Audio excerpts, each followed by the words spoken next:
E a gente sempre ouviu falar que a França, né? A França, inclusive, tem um título bonito, né? Filha predileta da igreja, um negócio interessante.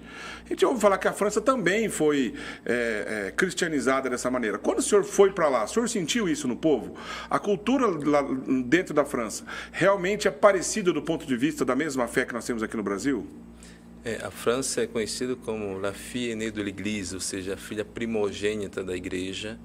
Foi o primeiro rei Clovis que foi batizado, então a França se tornou a primeira nação cristã do mundo. E realmente ela tem uma missão muito importante. Enviou muitos missionários, mas atualmente a França viveu a secularização.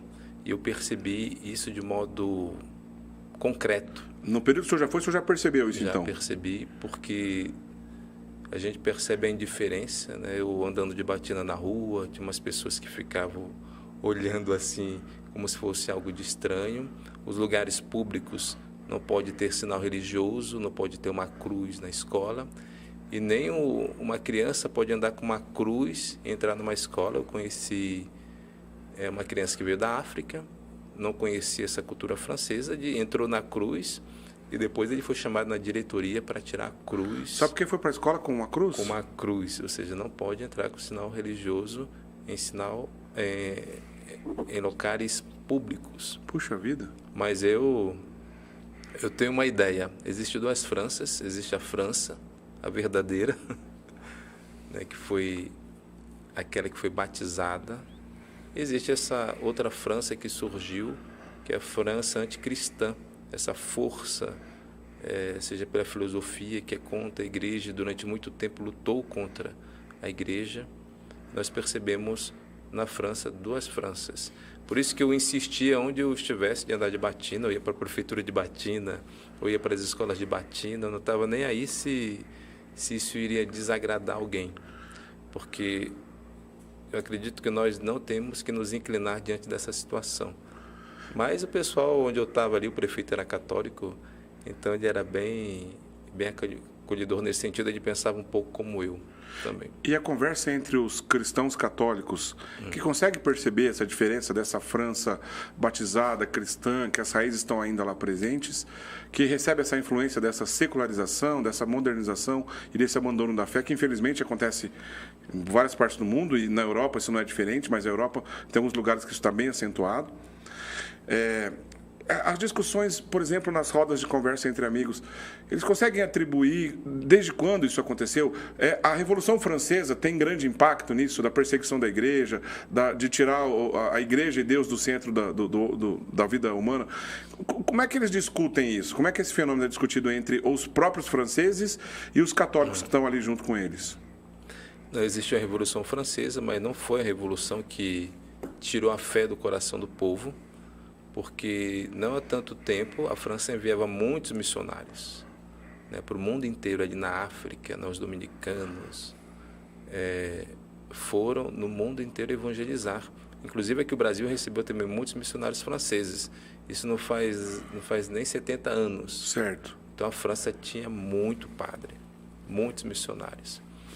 Mas aconteceu aquilo que nós chamamos de revolução cultural na França. Então foi ali na faculdade, nas escolas, que foi falando mal da igreja, né, dos defeitos dos filhos da igreja, dos escândalos.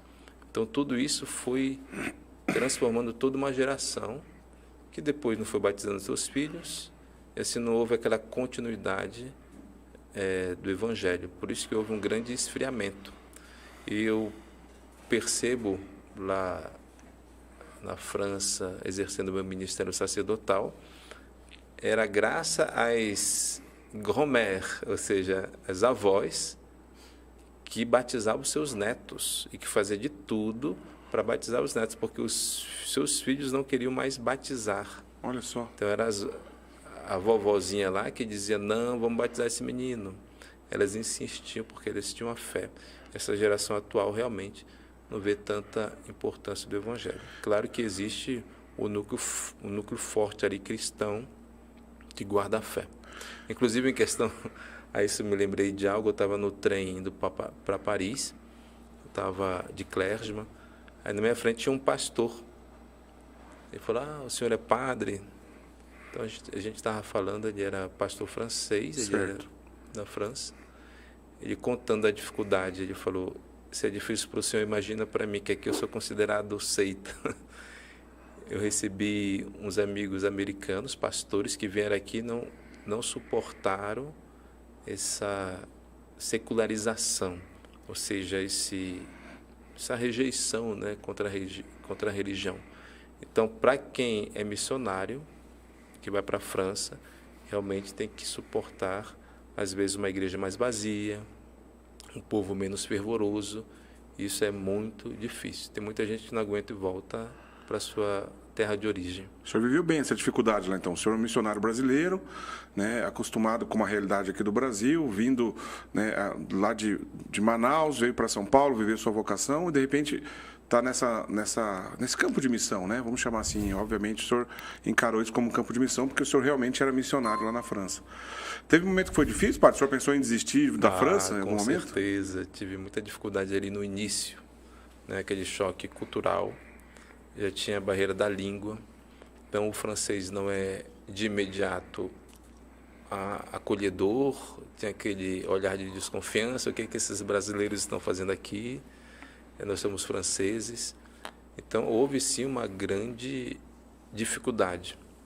Também as dificuldades interiores ali. Eu disse, será que Deus me quer aqui mesmo? Eu era tão dinâmico no meu apostolado, mas foi quando eu percebi que Deus não queria meu trabalho, por enquanto, e queria que eu estivesse aos seus pés. Foi ali que eu fui rezando um pouco mais, fui meditando a palavra de Deus, fui estudando o francês, até pegar uma certa segurança, e fui me sentindo mais à vontade. E o povo da paróquia se abriu tanto a nós, que se apegou a nós a tal ponto que era convite de almoço, de janta, várias vezes por semana. Isso era muito interessante, porque o francês gosta da mesa, né? Ali todo o tempo, até para evangelização, quando tinha algo, tinha que ter um jantar, por exemplo, para ter esse diálogo mais próximo na mesa. Então, houve sim dificuldades, mas com a graça de Deus, eu superei tudo isso, sim.